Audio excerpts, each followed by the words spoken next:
Sobat Cindo warga Palembang Info, gimana kabarnya ya?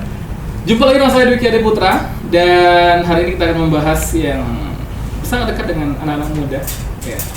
Nah, sumber ini sepertinya di media sosial sudah berlalu lalang ya.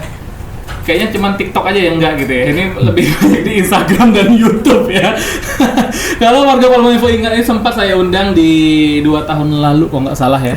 Ini hari ini saya undang lagi dengan membawa cerita yang sangat luar biasa yang tentunya saja sangat inspiratif ya untuk kita semua, terutama untuk anak-anak muda.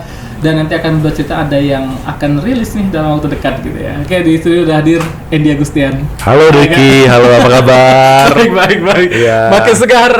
Alhamdulillah.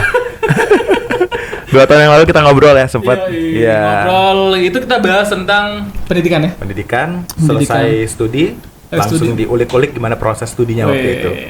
Ya. Teman-teman nanti boleh ditonton aja, ini kayak ini kebanggaan kita semua ya. Amin, alhamdulillah. Dokter muda di waktu itu. Di waktu itu.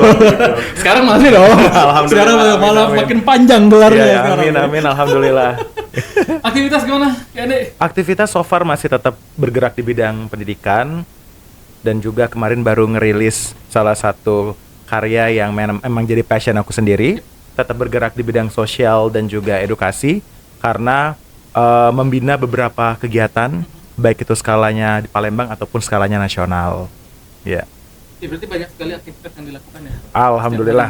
Ya. Kalau orang ingin melihat sebenarnya sosok Andy Agustian ini seorang apa sih? Motivator kah? Akademisi kah? Mentor kah? Public speaker kah? Ya, seseorang yang selalu percaya bahwa ada satu moto hidup yang dipegangnya, urip iku urup. Oke. Ya, hidup itu memberikan cahaya.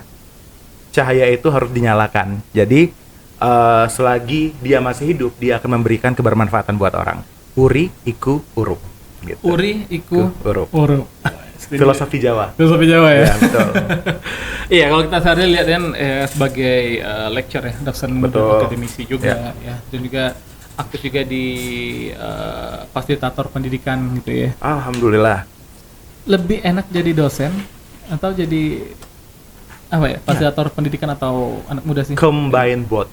Karena jadi dosen itu adalah sebuah profesi yang secara tidak langsung mengakumulasikan semua passion yang saya punya in teaching, in doing community service, dan juga in writing. Nah, menurut aku jadi dosen ini adalah paket combo, karena semua passion melebur menjadi satu, tapi tanpa dipungkiri juga hal yang berkaitan dengan kepemudaan, menjadi fasilitator, menjadi orang yang bisa sharing apapun berdasarkan pengalaman, itu sangat menarik juga gitu. Okay. Ya, benar, ada pengalaman ya. Pengalaman ini kan ya, kalau kita tarik ke belakang ya, ini kan ya kebetulan warga Palembang Info ya, ini saya dengan Pak Andy ini satu sekolah waktu SMA dulu. Benar. Ya. Cuman Pak Andy ini senior saya gitu ya. Betul. Tapi terkenal dengan seorang Andy Agustian ini yang sempat ke Toronto, terus lomba debat ini juara nasional terus ya. Debat dan lain-lain. Apakah ini salah satu modal dari untuk apa ya, untuk bisa sebesar ini? Sebenarnya itu adalah hal yang dilihat secara kuantitatif. Karena apa? Karena itu adalah yang bisa dilihat orang ya. Dilihat orang, oh kita dapat achievement secara kuantitatifnya, legasinya itu ada 1 medal atau medali, 2 sertifikat, 3 juga piala.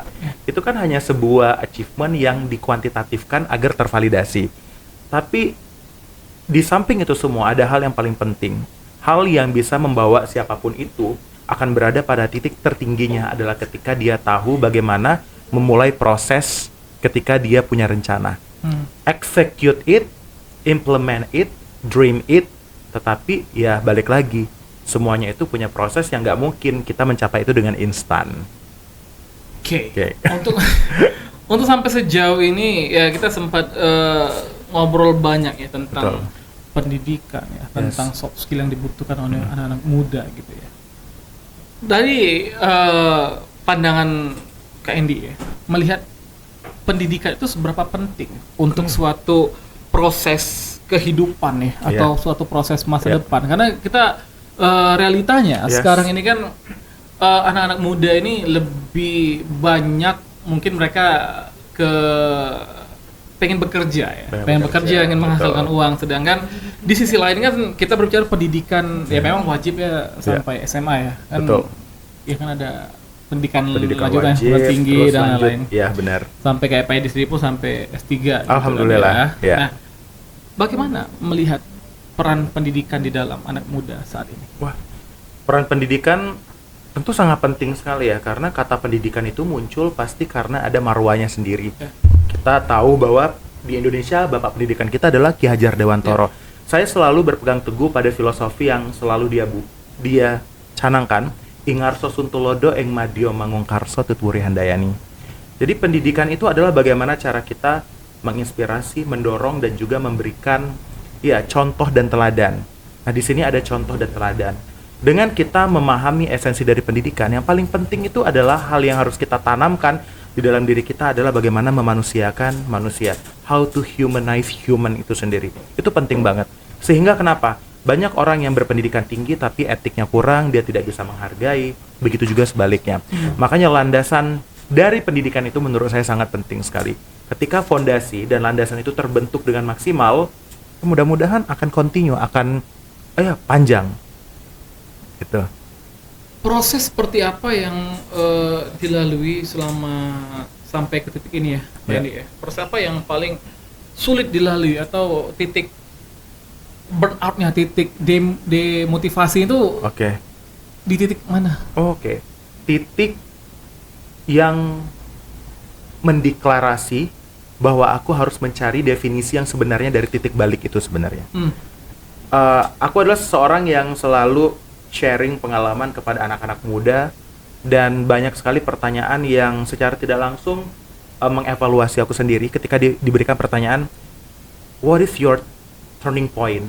Kira-kira apa sih yang menjadi titik balikmu? Di sana aku mikir kira-kira aku selalu sharing tentang titik balik, turning point, tapi ternyata aku sendiri tidak tahu sebenarnya titik balik yang ada dalam hidupku itu sebenarnya apa gitu.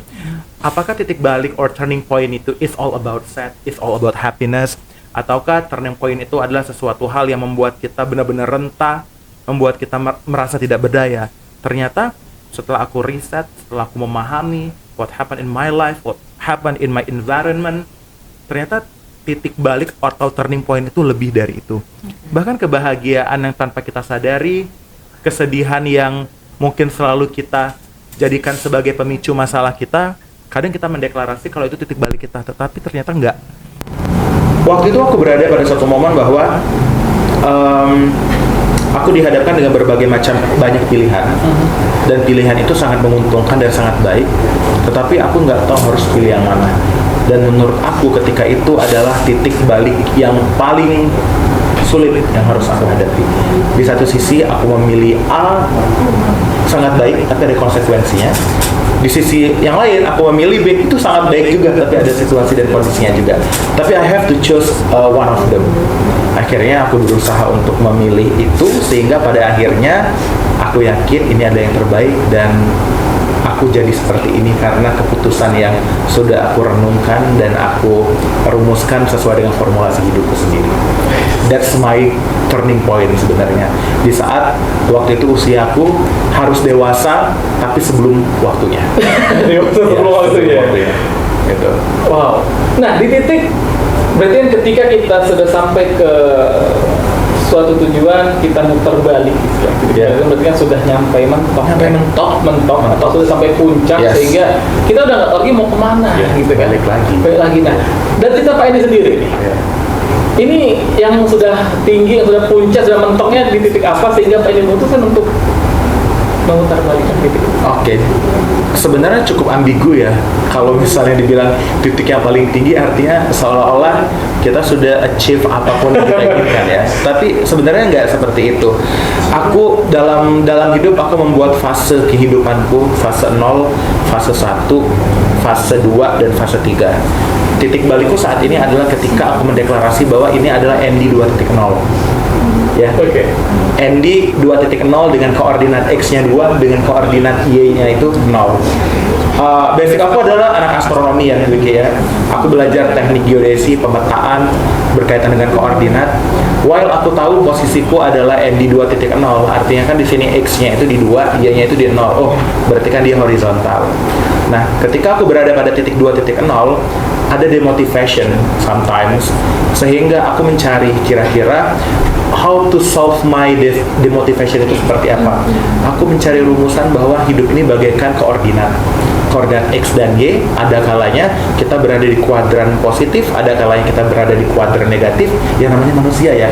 Nggak mulu kita itu baik-baik aja, ada kalanya kita ke kuadran yang negatif, ada kalanya kita positif ke negatif. Tapi ingatlah, 0.0 itu adalah langkah awal kita memulai apapun itu. Barulah 0.0 itu kebentuk 1,1, 2,1, ada yang dia ke atas, ada yang ke bawah.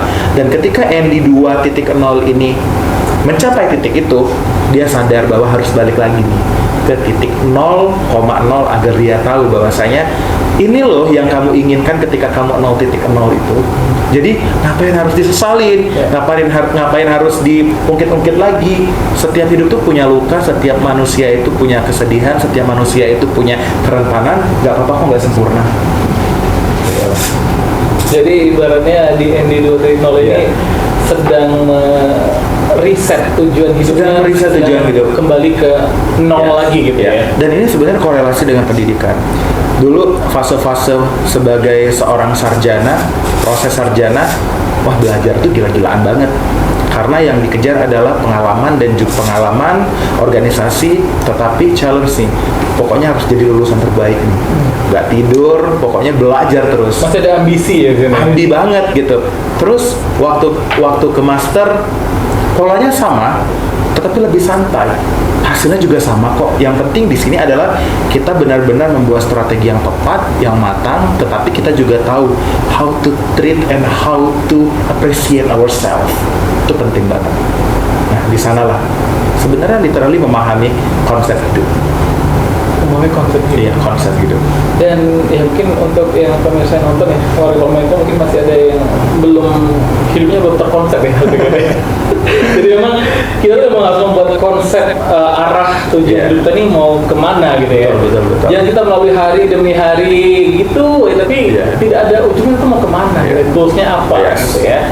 Nah, warga Palma Info ya, saya ingat sekitar 2 bulan lalu ketika suatu sore hari yang mendung gitu ya, dapat notif dari KND, Ki lagi di mana? OTW kampus gitu. Oke, benar. Mau ngasih buku. Oke. Dan buku itu telah hadir di depan kita ya. Ini adalah suatu anak ataupun suatu mahakarya ya dari seorang Andy Agustian yang menuangkan ceritanya itu sebenarnya dalam suatu tulisan ya. Betul. Dan memang ini tiada hari tanpa nulis loh ya teman-teman ya. Nulis dari tadi kalau kita lagi ngobrol, kita lagi sibuk aja ngobrol, gak tuh udah 2 lembar tadi tulisnya ya. Betul. Aku mau coba melihat kembali buku balik, tapi nggak diuji kan? Enggak. Agak ngeri ya seorang insinyur dokter ini ya. Kayaknya ini jujur aku belum sedikit lagi menyelesaikan buku ini sudah yang kita berikan. Boleh dong ceritakan sebenarnya buku ini berangkatnya dari mana dan ya mungkin dari kapan nulis buku ini, maknanya apa dan sasarannya siapa? Ada salah satu buku sebenarnya yang menjadi favorit aku, karyanya adalah Robin Sharma. Judulnya itu 5 AM. Dia merefleksikan manusia itu harus mengalokasikan waktunya dalam satu hari itu 45 menit pertama sebelum memulai aktivitas. Dan aku selalu menuangkan 10 menit pertamaku sebelum melakukan aktivitas adalah dengan refleksi everything in my thoughts, in my mind yang terjadi selama 24 jam sebelum melakukan aktivitas. Sebenarnya akumulasi dari pikiran itulah. Mungkin teman-teman kenal nama teknik journaling di sini. Dan aku suka banget journaling, selalu meluapkan apa yang ada di pikiran sehingga antara emosi, rasa dan batas pikiran kita tuh ada batasnya. Karena kacau kita sebagai manusia, antara emosi, pikiran, dan rasa itu melebur, kan nggak bisa kayak gitu. Sementara rasa itu kan bisa diolah. 2 tahun yang lalu sebenarnya kumpulan dari tulisan-tulisan ini sudah tertulis menjadi kurang lebih 15 chapter waktu itu. Sasarannya untuk siapa waktu itu? Hanya untuk diriku sendiri sebenarnya. Aku hanya menjadikan buku ini sebagai perjalanan hidup yang ketika aku tua nanti, ketika aku ada ataupun ataupun nggak ada, orang bisa tahu perjalanan hidup ini dari at least orang-orang terdekat itu. Tapi at the end of the day, tahun 2025 adalah tahun yang sangat luar biasa ketika aku mengetahui dan mengalami proses perjalanan spiritual yang menurut aku itu bagian dari titik balikku juga gitu. Aku sadar bahwasanya urip iku urup itu benar-benar harus kamu berikan cahayanya bukan hanya untuk kamu sendiri tetapi untuk orang-orang yang ada di sekitar kamu. Akhirnya aku yakin ketika aku berada di Madinah lebih tepatnya, buku ini harus rilis nih. Biar apa? Biar orang tahu dan mempunyai pengalaman dan merefleksikan diri mereka untuk mengetahui titik balik mereka. Nah, di sini juga aku mengemas bahwasanya buku ini aku jadikan sebagai undangan buat teman-teman di luar sana untuk lebih dekat dengan diri kalian. Karena ini bukan hanya tentang aku, tetapi di sini aku ingin mengajak ke kalian semua bahwa dengan kalian kembali ke titik balik itu akan menentukan arah dan makna kalian.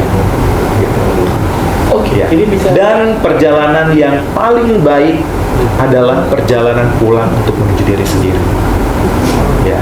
Perjalanan yang paling baik adalah perjalanan menuju pulang menuju diri sendiri gitu. Sebelum kembali kepadanya. Ya. Wow, ini suatu kalimat yang sangat dalam ya. Jadi memang buku Titik Balik ini karya Kak Andy berarti udah 2 tahun ya? Iya, 2 tahun.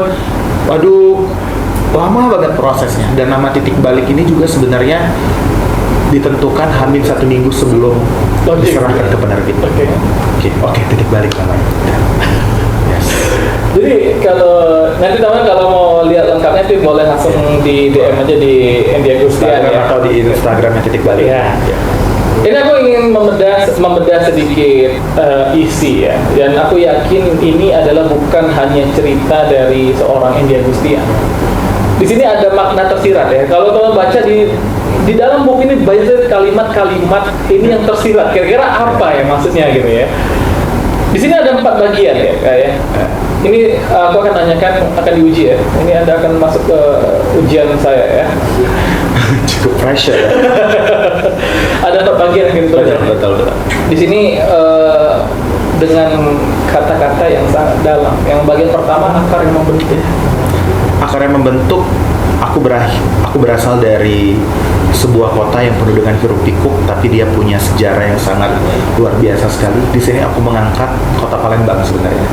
Aku seorang anak yang berasal dari kota Palembang, tetapi aku tidak hanya ingin terjebak dalam kotak-kotak itu saja. Aku pergi ke luar Sumatera, aku mencari pengalaman di luar Indonesia, tetapi dari akar itu aku sadar bahwa setinggi-tingginya kita harus kembali lagi ke akar kita. So I'm here. Ya. Jadi kita akan membentuk suatu akarnya dalam fondasi. Yes, Fondasi ya kita nggak bisa besar kalau fondasi atau fondasinya tidak kuat gitu ya. Kuat. Jadi fondasi utama itu dari akar yang membentuk kita. Ingatlah diri kita dimanapun kita berasal. Sebenarnya. Jangan lupa untuk pulang. Jangan lupa untuk pulang. Oke, bagian 2 nih, pertemuan dengan titik balik. Ini mungkin menjadi klimaksnya itu di bagian 2 ini kan, pertemuan dengan titik balik. Ini kalau dari subbagiannya bagaimana mendaki tangga tak kasat mata, rasa yang menumbuhkan cahaya. Ini berarti mendaki tangga yang tak kasat mata berarti kan, ini kalau dari aku kacamataku berarti ini perjalanan Pak Andy ya, dari bawah sampai dengan ke atas gitu ya. Retak yang menumbuhkan cahaya ini pasti masa-masa kelam, masa-masa tapi at the end of the day kita punya solusi how to solve that problem. Terus dari aku menuju kita, janji akan mimpi, perjalanan menuju punta. Nah, mungkin boleh jelaskan secara singkat tuh pertemuan dengan titik balik ini seperti apa di bagian 2 ini? Ya, pertemuan dengan titik baliknya sangat kompleks sekali, berawal dari sadar bahwa pendidikan itu penting, tetapi ternyata pendidikan itu bukan hanya untuk kita saja. bagaimana cara kita untuk inspiring orang-orang yang ada di luar sana. Makanya dari sekian banyaknya perjalanan, pengalaman yang terjadi di dalam hidupku, ada satu titik aku declare ke diri aku sendiri bahwasanya education is always been my passion. Ternyata passion aku tuh di pendidikan loh. Baik itu prosesnya, baik itu mengajarnya, baik itu belajarnya, baik itu juga bagaimana menjadikan pendidikan ini sebagai ladang untuk kita bukan hanya beramal, tetapi bisa memberikan solusi buat orang. Makanya itu ada janji untuk mimpi. Di sana aku sudah mulai sadar ya Ki ya, bahwasanya terjun ke lapangan itu penting banget loh. Makanya di sana aku sharing juga tentang teacher volunteer dari tahun 2016 sampai dengan 2019. Aku juga memenangkan sebuah kompetisi yang berkaitan dengan pendidikan, menjadi fasilitator teman-teman disabilitas. Semuanya itu aku elaborasikan dari perjalanan awal sampai dengan mencapai apapun yang aku inginkan based on my passion. Ya. Berarti ini langsung masuk ke menjadi jalan bagi orang lain. Yes. Jadi berarti ini menjadi suatu jembatan kebaikan ataupun cahaya ya. Cahaya penerangan untuk orang lain berarti seperti itu ya. Makanya menjadi jalan baik buat orang lain itu ada sebuah produk sebenarnya yang aku kembangkan. Ada platform Indonesia Cerdas. Nah, Indonesia Cerdas itu sebenarnya sebuah platform aku pengen bersama tim mengedukasi anak-anak yang gak punya privilege. Karena aku terlahir di keluarga yang punya privilege dan aku ingin menggunakan privilege ini untuk educate them. Jadi bahwasanya belajar itu kamu bisa dengan siapa saja dan belajar itu sangat menyenangkan loh. Dan aku membentuk tim dari tim kecil dari keluarga sendiri dan teman-teman yang punya visi dan misi yang sama. Yuk kita ngajarin anak-anak yang mereka nggak beruntung, yang mereka unprivileged. Yang lain dari pembahasannya adalah keluarga punya privilege. Yes. Timbul suatu pertanyaan dalam benakku, kayak di pendidikan. Ya. Berarti harus butuh uang. Yes. Realistis. Pendidikan butuh uang memang. Tetapi uang itu bukan segalanya dalam mencapai pendidikan. Gitu. Jadi gini. Kita bisa berkembang sebenarnya dengan banyak cara. Teman-teman di sini bisa menggunakan cara apapun itu yang menurut teman-teman yakin. Contoh kayak gini, kita kuliah. Sekarang polanya banyak banget nih. Ada yang scholarship, ada juga yang nggak scholarship.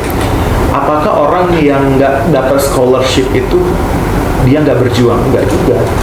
Misalnya dia punya uang nih, mau lanjut S2 dengan uang pribadi, itu privilege-nya. Tapi apakah dia nggak punya proses ataupun nggak punya perjuangan? Nggak, salah besar. Dia juga punya proses perjuangan. Tapi apakah orang yang mendapatkan beasiswa itu dikatakan dia nggak mampu? Nggak juga. Jadi it depends on our mindset and perspective. Gitu. Tetapi di sini banyak uang atau nggak banyak uang itu pilihan sebenarnya. Pilihan kita bagaimana how to maximize this.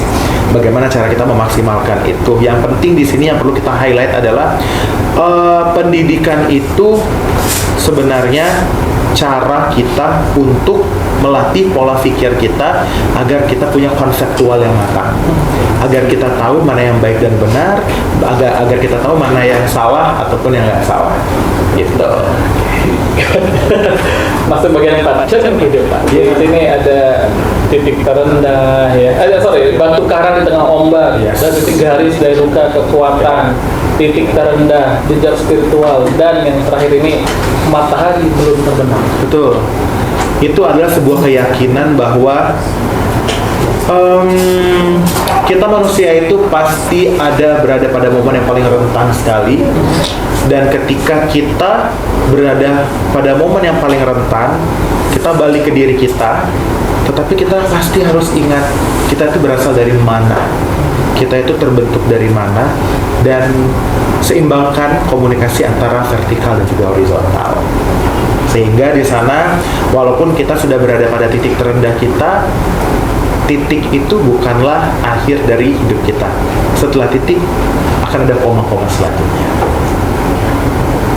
Wow. Jadi ini suatu karya yang menurut saya wajib untuk teman-teman baca ya di balik ini, karena ini saya yakin ketika teman sudah membaca ini akan lebih membuka mindsetnya, kayak akan lebih percaya akan diri sendiri. Sure. Iya kan, seperti itu ya. Mudah-mudahan ya. Oke, nanti kita akan lanjut ya ngobrol tentang titik balik ya. Tapi sebelum itu di hari Palembang yang hujan terus setiap hari ya, kayaknya kita makan yang hangat enak kayaknya. Suka bakso? Suka banget loh. Suka pedas? Suka banget. Suka banget. Kan harus suka pedas. Suka tiap hari kita ngirup. Gitu. Kayaknya ini ada bakso. Wow. Ya ini bakso granat Mas Ajis ya. Ya udah nanti kita coba makan dan sebenarnya teman-teman ya di sini kayaknya tidak sendirian ya. Betul. Ada membawa. Aku membawa sebenarnya salah satu bukan produk ya, produk. Ini produk nih. Aku membawa salah satu dua orang anak muda yang mereka punya potensi dan punya bakat sekali ya untuk mengembangkan diri mereka, dan mereka juga aku libatkan di dalam suatu project yang akan rilis sebenarnya dalam waktu dekat sebagai representatif bahwasanya menjadi manusia itu tak harus sempurna. Sempurna. Yes. Penasaran. Kita makan dulu ya. Boleh. Ya, gimana? Udah makan bakso? Mantap ya? Seger banget. Bakso dari Bakso granat Mas Ajis. Bakso granat Mat Aziz, the best sih ini. Best ya. Oke, ini kita lanjut. Ya. Yes. Kita lanjut. Titik balik. Manusia tak harus sempurna. Menjadi manusia Tak harus sempurna. Saya sudah ingin membawa cerita dari sudut pandang lain ya, dan mungkin saya rasa akan relate ya dengan anak muda saat ini ya. Betul, apalagi kan anak muda saat ini sangat overthinking ya.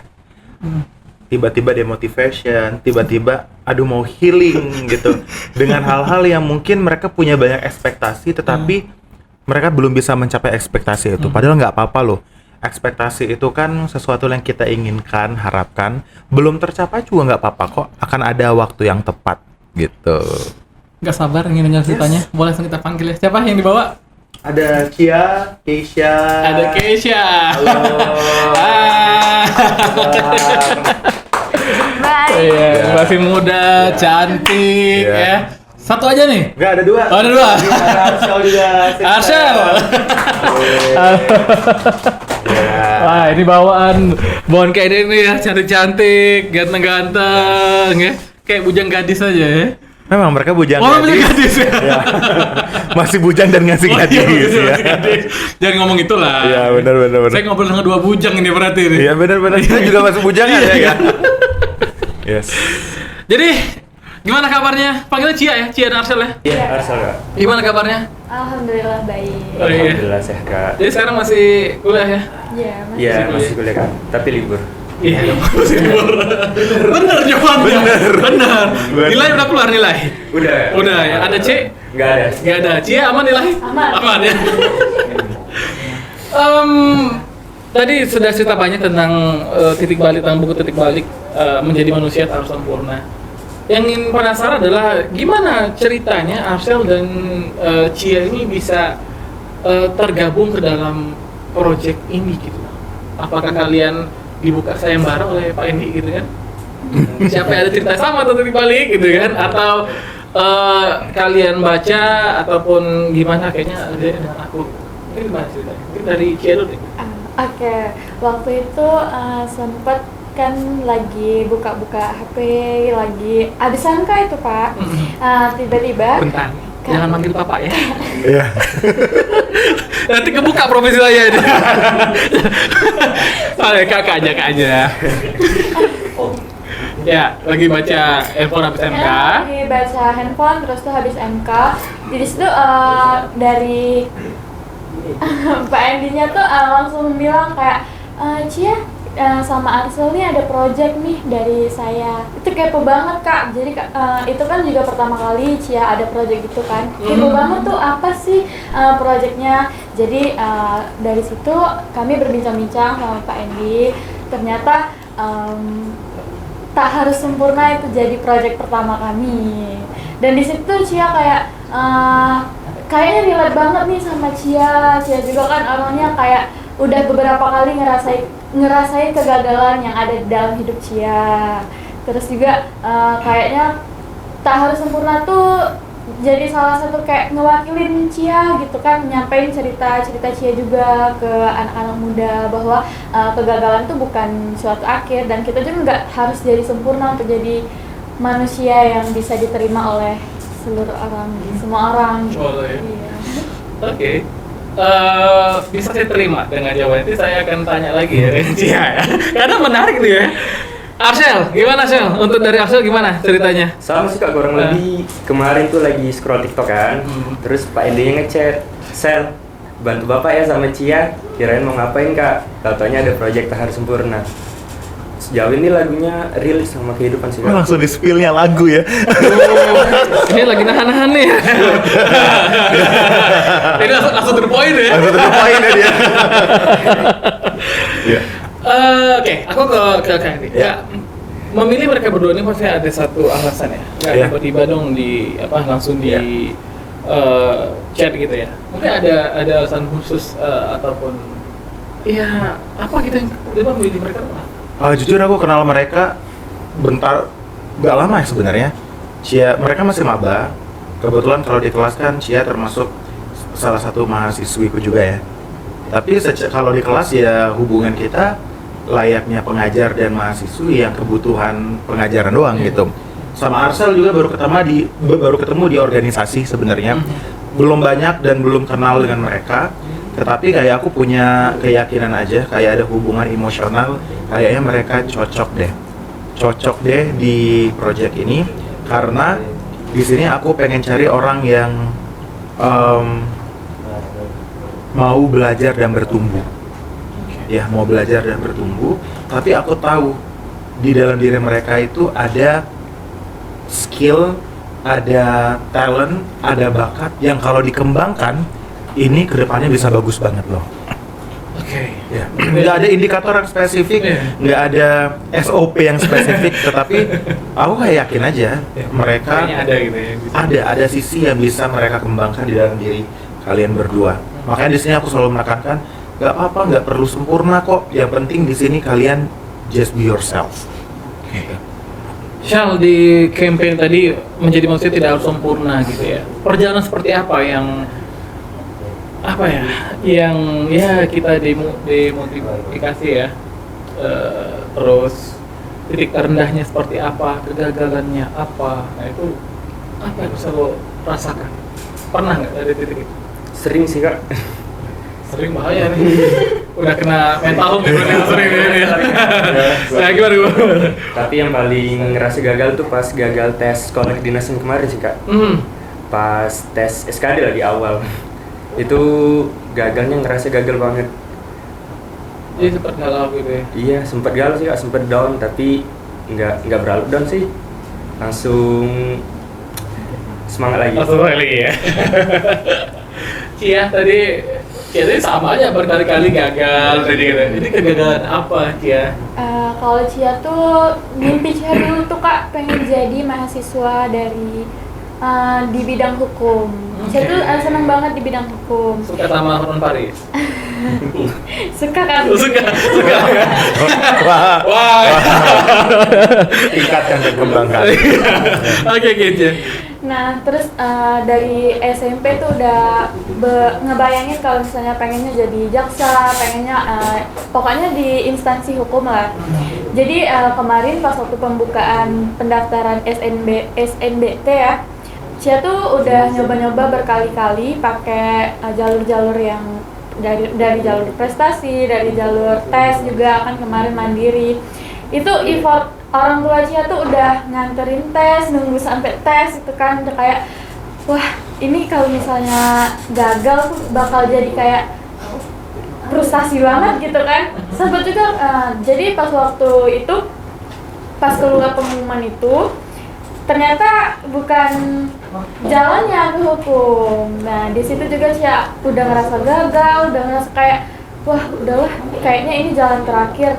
Di situ Cia kayak ngendem diri di kamar selama 1 minggu tuh nggak berinteraksi sama orang-orang luar. Itu kayak titik kelemahan Cia dan kegagalan Cia tuh kayak wah udah ditungguin, udah di gimana ya bilangnya, udah support sama orang tua, tapi Cia belum bisa ngasih yang terbaik untuk mama sama papa waktu itu. It's okay. Sama cerita mereka sama kayak aku. Aku dulu waktu kuliah itu dari SMA kuliah tuh sama jalur tes nggak terima, terus jalur bersama nggak terima, ya mandiri ya, sempat juga merasakan aku ya pasti. dalamnya seperti apa gitu ya. Nah tapi yang ingin saya tanyakan, titik balik kalian seperti apa? Ini dari Arsel dulu, titik baliknya. Mungkin kemarin pas lagi down sempat gagal kedinasan kemarin Kak, sempat ada suatu momen tuh Arsel sempat mikir, oh nggak bisa dong kalau gini terus. Mungkin belum rezekinya, mungkin next tahun depan atau nanti Kak. Dan di situ langsung ngomong sama papa mau kuliah aja dulu untuk nunggu tes selanjutnya Kak. Berarti tahun ini ikut lagi nih tesnya? Insya Allah ikut. Tetap berjuang ya. Tetap berjuang dong, ya. Tetap kejar mimpi kan. Cia, ini biasanya cewek nih yang sulit untuk memperbaiki mental dan mood ini cewek kan? Kalau Cia kemarin, cara Cia untuk memperbaiki itu semua itu diajak ngobrol sama orang tua, karena mama papa Cia tuh lihat Cia tuh kayak sedih banget berhari-hari di dalam kamar gitu kan. Jadi diajak ngobrol sama mama papa, terus juga dibilangin kalau misalnya dikasih juga wejangan-wejangan yang ya menurut Cia itu juga ngebangun motivasi Cia untuk kayak oh ya udah ini bukan akhir loh dari cerita Cia gitu. Oke. Ini dua cerita dari anak muda yang relate dengan manusia, menjadi manusia tak harus sempurna. Ini sebenarnya baru saya masuk ya ke intian ya, ke inti ya. Memang menjadi manusia tidak harus semuanya mau sempurna. Ya. Mungkin kayak mau dari postur tubuh nggak harus yang ideal gitu ya. Mungkin dari akademiknya gitu ya nggak harus pintar banget gitu ya. Terus dari karirnya dan lain-lain. Sebenarnya ada apa di balik campaign menjadi manusia tak harus sempurna ini? Sebenarnya ini adalah sebuah lagu. Beside education, art and music is my passion juga sebenarnya. Gitu. Dan skill literasi, aku punya skill literasi yang cukup baik, dan aku sadar bahwa dengan aku menulis dan aku menjadikan ini dalam sebuah rangkaian tulisan buku, ini adalah sebagai cara aku untuk mengajak anak-anak untuk bisa membaca, dan juga aku mengundang mereka yang sebagaimana yang kakak jelasin tadi. Tetapi aku juga sadar bahwa nggak semua orang suka baca buku. Data membuktikan bahwa kemampuan skill literasi anak-anak di Indonesia masih di bawah rata-rata. Tetapi ada satu cara sebenarnya untuk menyampaikan pesan selain melalui buku, yaitu sebuah lagu. 3 menit sampai dengan 4 menit, tetapi pesannya bisa tersampaikan, maknanya juga bisa tersampaikan. Aku coba tulis sebuah lagu, dan ini sebenarnya yang aku tulis sama salah satu teman dari Yogyakarta juga. Awalnya judulnya bukan Tak Harus Sempurna, tapi seiring berjalannya waktu kita pahami kalimat demi kalimat, kata demi kata, kayaknya ini memang tepat deh, tak harus sempurna. Awalnya tak harus sempurna itu adalah bagian dari kalimat yang ada di dalam lagu. Tapi ternyata at the end of the day, kita yakin bahwa justru dari tulisan lirik ini mengisyaratkan bahwa tak harus sempurna. Kita harus pelan-pelan kok untuk jadi dewasa. Kita juga harus pelan-pelan untuk mengetahui diri kita. Ada kalanya kita hilang arah, tapi ketika kita hilang arah itulah momentum kita belajar untuk jadi yang terhebat. Sehingga jadilah lagu ini, prosesnya sangat cepat sekali sebenarnya. To be honest, harusnya buku Titik Balik ini rilis di bulan Februari tahun ini, tetapi qadarullahnya banyak tim yang mensupport, banyak orang yang mendukung, sehingga buku Titik Balik ini terbitnya lebih dulu daripada lagu ini. Gitu. Jadi buku ya baru ke lagu. Berarti habis lagu ntar udah sama video klipnya belum nih? Nah ini dia, kita akan rilis tanggal 7 Februari sebenarnya, 7 Februari tahun 2026, lagu bersama video klipnya, dan mereka terlibat di dalam video klip ini. Yes, ada Arsa. Jadi memang lagu ini berawal dari buku ini berarti? Titik Balik ini. Yes. Jadi sebuah buku berapa ratus halaman nih saya lupa. 180 180-an lembar. something lah ya. Iya. Itu dirangkum ke dalam 3 sampai 4 menit lagu ya. Yes. Betul. Sebagai aku yang lebih memilih untuk mendengarkan lagu Iya. daripada membaca buku ya. Oke. Nyanyiin dong. Oke. That's a choice ya. Aduh. Partnya ini sebenarnya bagus semua ya. Dari awal boleh berarti. Tapi ada part yang deep banget yang ini sebenarnya aku tulis. Awalnya nggak ada part ini justru. Awalnya ini nggak ada, tapi pada akhirnya aku merenung semalam dan akhirnya aku tambahin part ini dan aku sangat suka sekali. Coba ya kita ya. Iya dong. Deg-degan nih. Oke. Iya dong. Oke. Jika nanti aku hilang arah, tolong ingatkan aku pernah kuat. Jika semua terasa berat, aku belajar untuk jadi terhebat.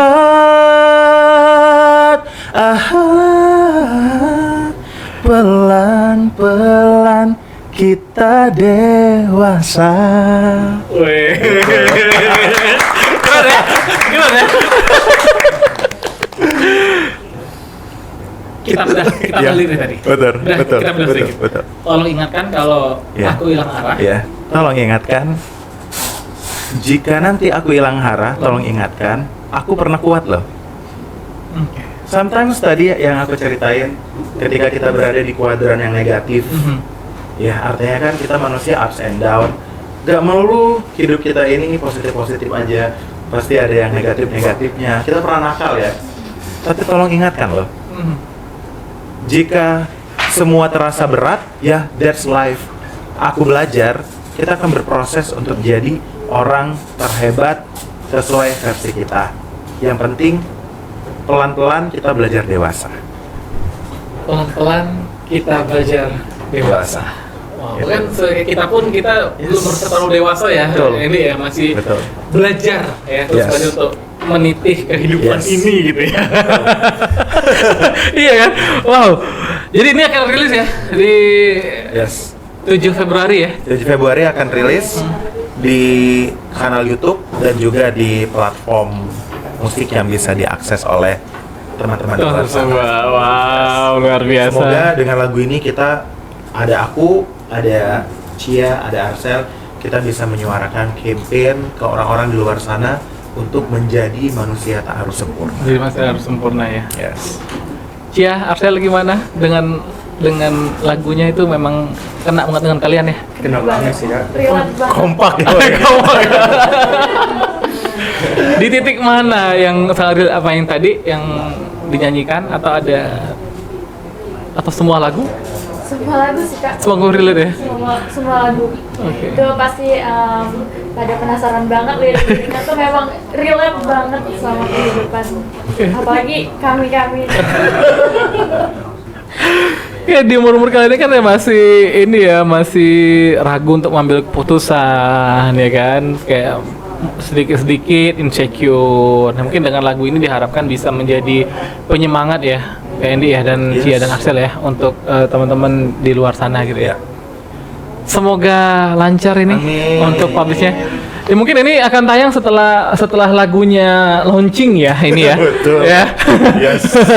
Tapi nanti akan disiarkan nanti di IG-nya Pak Endi ya. Boleh follow aja ya di Yes. IG-nya, boleh dong di-share. Boleh di @mediagustian atau di @titikbalik_. Titik balik Bu. Nah, tuh nanti di IG-nya Cia juga mau share IG Kak di sini. Boleh. Oke, siapa Cia @_. Oke, Arcel? Arcel Prakasa. Kalian udah ada pacar belum sih? Udah belum? Udah ada belum? Deket aja kak. Oh dekat. Arcel? Ada kak. Ada. Waduh. Tapi kalau belum ada kayaknya bisa menyatukan di dalam proyek ini sebenarnya ya. Kita tidak tahu. Kita nggak tahu ya. Oke, Kak Edi, terima kasih banyak ya. Betul, Udah ngobrol ini. Palembang Info, thank you so much for having us. Yes, Ya. ya tadi saya doakan semoga ini lagunya akan meledak gitu ya. Yang paling penting menjadi menjadi motivasi ya. Motivasi buat Menjadi anak-anak pesan muda. untuk anak-anak muda di Palembang ataupun di seluruh Indonesia ya. Dan juga teman-teman sekali lagi kalau mau beli bukunya di mana Kak Endi? Bisa langsung ke e-commerce, search aja Endi Agustian _balik. Oke, untuk harga Langsung tersedia, harganya manusiawi. manusiawi ya. Cukup lah ya untuk ini ya. Nggak perlu nabung lama-lama berarti ya. Gitu. Ya, itu nanti kalau yang mau beli ini teman-teman ya, boleh nanti dimasukin ke story, bilang aja ini beli karena nonton Cindo Palembang Info. Nanti akan ditatahan langsung sama Pak Endi nanti ya. Betul ya? Oke, Kak Endi terima kasih banyak. Yeah. Cia terima kasih banyak ya telah ngobrol di Palembang Info. Semoga sehat-sehat semuanya ya, sukses semuanya, lancar-lancar ya kita mau masuk bulan Ramadan ya untuk semuanya warga Palembang Info. Terima kasih juga untuk Bakso Granat Mas Ajis dan juga Universitas Indo Global Mandiri. Terima kasih banyak, sampai jumpa di episode selanjutnya. Thank you, Endi. Cia. Thank you, Cia.